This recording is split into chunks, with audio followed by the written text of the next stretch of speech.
आज जो मेरे साथ शख्सियत है उनके बारे में बताने, मैं समझता हूँ कि यूपी और पूरे हिंदुस्तान में इनको जानते होंगे। और ये ऐसे नेता हैं जिनको किसानों का मसीहा कहें तो कम होगा। भारतीय किसान यूनियन राजनीतिक प्रदेश अध्यक्ष चौधरी दिगंबर सिंह जो हैं हमारे साथ है। और आज हम बात करेंगे किरतपुर में। पहले तो हम मेन जो मामला है, आज का मेन मामला है किरतपुर में जो रेल रोको अभियान को लेकर तलहा मकरानी जो है लगातार लगे हुए हैं। उसमें चौधरी दिगंबर सिंह ने कहा है कि मैं उनका साथ देने के लिए धरने में शामिल हूँगा और उनके साथ हमेशा खड़ा रहूँगा। आप जानते हैं कि इसको लेकर क्या कहना चाहते हैं। सबसे पहले धन्यवाद आपका भी और आपके चैनल का भी। देखिए, जो किरतपुर में स्टॉपेज की मांग को लेकर तलहा मकरानी जी पिछले 1.5-2 साल से लगातार आंदोलित हैं और वो प्रत्येक रविवार को धरने पर बैठते हैं, सत्याग्रह करते हैं शांतिपूर्वक ढंग से। वो किरतपुर क्षेत्रवासियों के लिए, किरतपुर एक बहुत बड़ा क्षेत्र है। किरतपुर रेलवे स्टेशन, ये छोटी लाइन हमारे यहाँ इसको कहते हैं। दिल्ली, लखनऊ, अगर इधर किसी को भी जाना है, चंडीगढ़ जाना है, तो एकमात्र साधन किरतपुर नगरवासियों के लिए और किरतपुर के आसपास जो जनसंख्या बसती है, निवास करती है, उनके लिए एकमात्र रास्ता किरतपुर से बैठ के जाना ही। चंडीगढ़ की तरफ अगर जाना है तो वो भी वहीं से जा सकते हैं। लखनऊ चंडीगढ़ एक्सप्रेस का स्टॉपेज भी किरतपुर में नहीं था और तलहा मकरानी जी ने बहुत ही शांतिपूर्वक ढंग से आंदोलन चलाया और अपनी आवाज़ सरकार तक पहुंचाई। तो इसमें जनहित का ये मुद्दा है।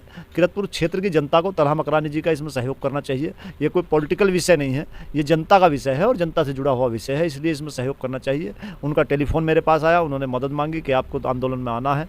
तो जनता का मुद्दा है, जनहित का मुद्दा है, इसलिए समर्थन करने के लिए मैं उसमें जाऊँगा।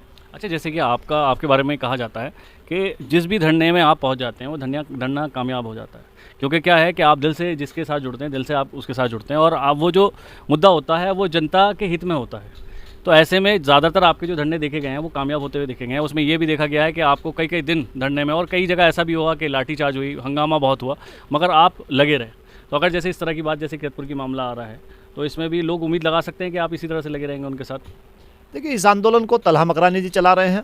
तलहा मकरानी जी जिस तरह का सहयोग चाहिएगा उनको, जिस तरह से वो चलाना चाहेंगे, हम उनका सहयोग करेंगे। हम उस आंदोलन को, हम ये नहीं चाहते कि तलहा मकरानी जी के हाथ से कोई उसको छीन ले, दूसरा कोई श्रेय ना। इसमें श्रेय की बात है। देखिए, मानव जीवन जो लिया, जीवन यहाँ आया तो ये सेवा के लिए लिया है और सेवा करनी है तो सेवा निस्वार्थ भाव से होनी चाहिए। बात है जो अभी आंदोलन की सफलता और असफलता की बात आप कर रहे थे, तो सफलता यदि आपका मुद्दा सही हो और आप जनता में आपका विश्वास हो, तो हमें 20-22 साल लगातार काम करते हुए हो गए। तो बिजनौर जनपद ही नहीं, पूरे उत्तर प्रदेश और देश के किसानों में हमारा एक विश्वास है। इस उत्तर प्रदेश के किसान, बिजनौर जनपद के खासकर, क्योंकि ये जन्मस्थली भी है, हमारी कर्मस्थली भी है, तो यहाँ के किसान भरोसा करते हैं कि अगर दिगंबर सिंह ये बात कह रहे हैं तो वो सही कह रहे हैं। और आंदोलनकारी को, कोई भी इस देश के अंदर आंदोलन करने वाला हुआ हो, आंदोलनकारी का जिद्दी होना बहुत ज़रूरी है। अपनी बात के प्रति अडिग होना चाहिए, उस बात पर, उस मांग पर पहले से पूरा काम होना चाहिए, पूरा होमवर्क होना चाहिए और तब उस मुद्दे को उठाना चाहिए और शांतिपूर्वक ढंग से उस मुद्दे को उठाना चाहिए। इस देश में एक दूसरे से जब इंसान चिढ़ करता है, ईर्ष्या करता है, उस ईर्ष्या के वशीभूत चाहता है कि भाई इस मुद्दे पे इसको श्रेय क्यों मिल जाएगा, ये तो बड़ा पॉपुलर हो जाएगा, इस आदमी को श्रेय मिल जाएगा तो इस आदमी का बड़ा नाम हो जाएगा। तो उस बात की ईर्ष्या नहीं रखनी चाहिए। जनहित का मुद्दा है और जनहित के मुद्दे में कोई आगे खड़ा होता है, कोई पीछे खड़ा होता है। जिस तरह से रेल का ये मुद्दा है, तो रेल में इंजन सबको खींचता है, तो किसी न किसी को हमको इंजन मानना पड़ता है। इस आंदोलन का जो हमारा इंजन है वो तलहा मकरानी जी हैं और हम तो तलहा मकरानी जी के पीछे रेल के डिब्बे बन के खड़े होने का काम करेंगे। हम आंदोलन को सहयोग करने का काम करेंगे, ना कि आंदोलन का नेतृत्व करने का काम। अच्छा, इसमें एक चीज़ होती है कि जो टीम शुरू होती है, कोई भी टीम शुरू होती है, टीम में शुरू होने के बाद कुछ लोग जो है ना कुछ टाइम तक साथ चलते हैं। जैसे आपके साथ भी बहुत सारे लोग ऐसे हुए जिन्होंने आपका बीच में साथ छोड़ा और फिर अलग अलग विन को लेकर चलने वाली बात भी करी। तो इस तरह के जो लोग होते हैं उनके बारे में क्या कहना चाहेंगे? देखिए, विचार अलग अलग हो जाता है। कुछ लोगों के अपने निजी हित आ जाते हैं, निजी स्वार्थ आ जाते हैं। व्यक्ति के अंदर ईर्ष्या इतनी होती है कि अगर भाई तरक्की करता है तो भाई को ईर्ष्या होती है कि ये तरक्की क्यों कर गया। और ये परमात्मा का दिया हुआ, कुछ किसी के अंदर गुण होते हैं, कुछ ऐसे लक्षण होते हैं। आंदोलनकारी आंदोलन कामयाब तभी कर सकता है जब उसके अंदर जिद हो, जुनून हो और जनता के प्रति समर्पण हो और मन में ये भाव हो। उसे जेल जाने से, लाठी खाने से कभी नहीं डरना चाहिए। आंदोलनकारी की मौत कहीं भी आ सकती है, किसी भी सड़क चौराहे पर। कहीं पुलिस की लाठी से मर सकता है वो, कहीं जेल जा सकता है वो। आज अगर मैं अपनी बात करूं तो मैं भी 24-25 मुकदमे झेल रहा हूं लगातार और पता नहीं किस दिन जेल चले जाएंगे, कोई पता नहीं है। जनहित के मुद्दों में लड़ाई लड़ी है और हो सकता है कि धीरे धीरे जब शरीर कमज़ोर होता है तो हो सकता है मुद्दे जो बुढ़ापे में आने के बाद ये मुकदमे सब तंग करें और मुकदमों में जेल जाना पड़े, पूरा बुढ़ापा जेल में कट जाए, ये भी संभावना है। जिस तरह से आपको प्यार मिलता है जिस तरह से लोग आपको दुआएं देते हैं, तो बुढ़ापे वाली तो बात ही मत करिए। आपको लोग जो है ना अपना, जैसे हीरो की हम बात करें, बॉलीवुड की हम बात करें, तो बॉलीवुड से ज़्यादा बड़े हीरो मैं आपको मानता हूँ, क्योंकि वो सिर्फ अपनी फिल्में बनाते हैं, फिल्मों को मनोरंजन करते हैं। मगर आप जैसे लोग जो होते हैं देश को और इस तरह के जो आसपास के जो लोग हैं उन्हें साथ लेके एक ऐसे मिशन पे चलते हैं जिसमें जनहित का फ़ायदा होता है। तो रियल हीरो तो आप हैं, आपके लिए तो दुआएं होती हैं। आप अभी से हमें ये वाली बात कहेंगे क्या ना, कि बुढ़ापे वाली बात, हम तो आपको हीरो मानते हैं और हमेशा मानते रहेंगे। तो आप ये कहिए कि मैं जवान हूँ और मेरे पीछे जो फौज है वो भी जवान है। नहीं, उसके लिए आपका धन्यवाद। देखो, लोगों का प्यार और सहयोग, मैं सौभाग्यशाली अपने आप को मानता हूँ कि जनपद के लोगों का जो सहयोग मिला और जिस तरह से प्यार मिला, उसके लिए मैं ऋणी हूँ। और उस कर्ज को उतारने के लिए ही जो आगे का जीवन है, जो प्यार अब तक लोगों ने दिया इस सफ़र में, अब तक जोश और जुनून में काम किया, और आगे जो मैं काम कर रहा हूँ वो उस कर्ज को, जो बिजनौर की जनता का कर्ज है, जो उन्होंने प्यार दिया है, उस कर्ज को उतारने के लिए मैं काम करता हूँ। तो ये जो किरतपुर का मुद्दा है, ये भी जनहित का मुद्दा है। और उस कर्ज को उतारने के लिए, देखो, कर्ज तो कहते हैं लोग कि ब्याज सहित लौटाना चाहिए, नहीं तो दूसरे जन्म में देना पड़ता है। तो बिजनौर जनपद के लोगों का जो प्यार है, उस प्यार के लिए जो भी होगा, जो भी सज़ा मिलेगी। आज मुकदमों की अगर बात मैं करता हूँ, तो हमने एक रास्ता लोगों को दिखाया और उस पर काम करा, और लोगों को ये दिखाया कि संगठित होकर आज बहुत सारे लोग संगठन भी चला सकते हैं, बहुत सारी चीज़ें हो सकती हैं।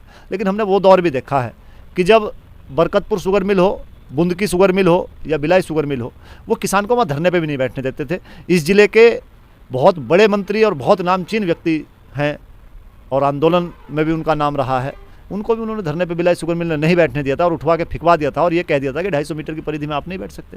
लेकिन हमने वहाँ आंदोलन किया शांतिपूर्वक, मुकदमे भी झेले, 307 के मुकदमे आज भी चल रहे हैं। लेकिन मुकदमे लगने के बाद हमने पीछे मुड़ कर नहीं देखा। हमें ना ये डर हुआ कि यार मुकदमे लग गए तो अब क्या होगा।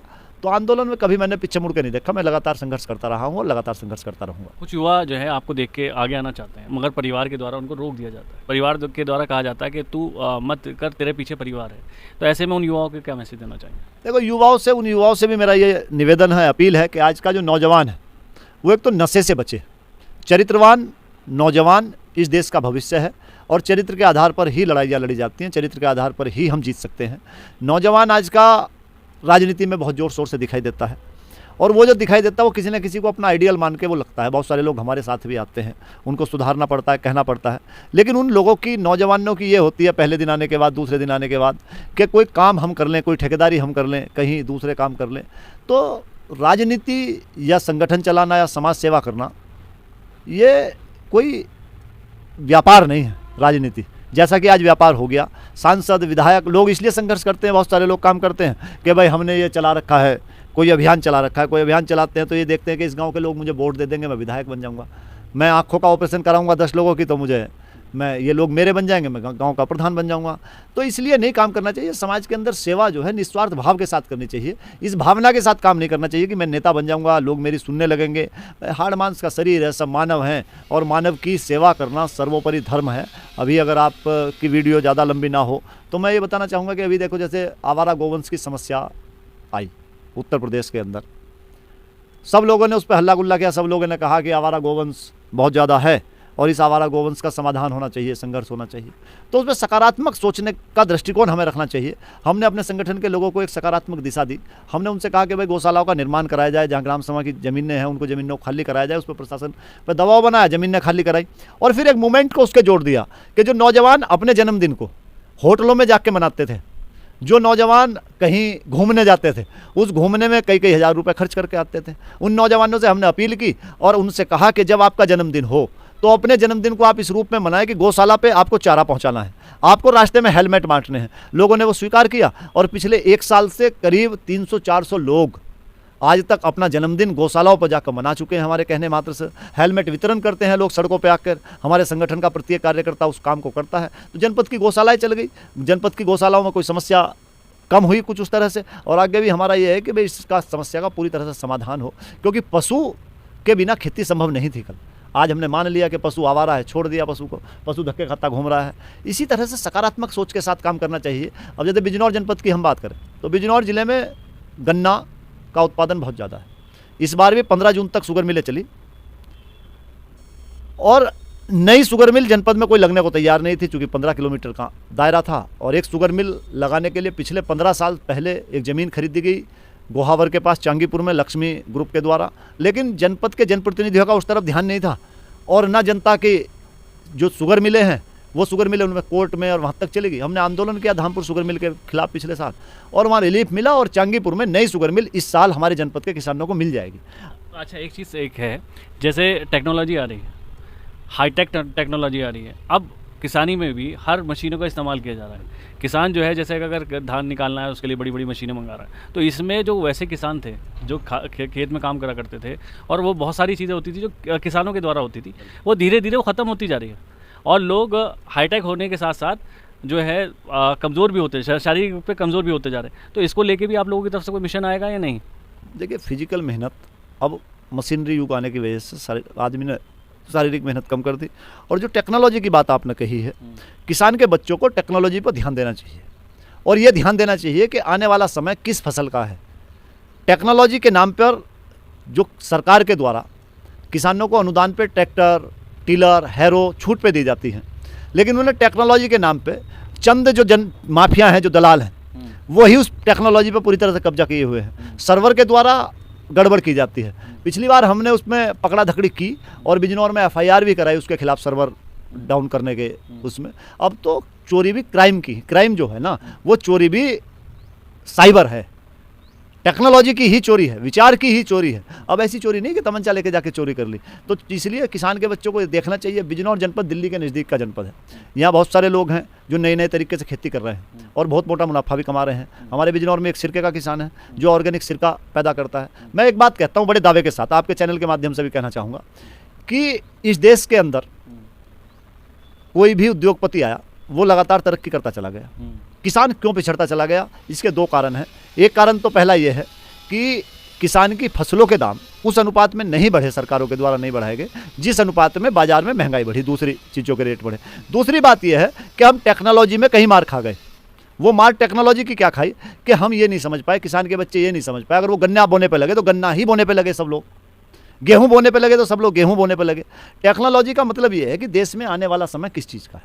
अब आने वाला जो समय है, आज आप ये समझ लो, आने वाला जो समय है, ये इस देश के नौजवान के लिए भी मेरा संदेश है कि बिना भोजन के कोई व्यक्ति जिंदा नहीं रह सकता, बिना हवा के कोई जिंदा नहीं रह सकता, और बिना पानी के जिंदा नहीं रह सकता।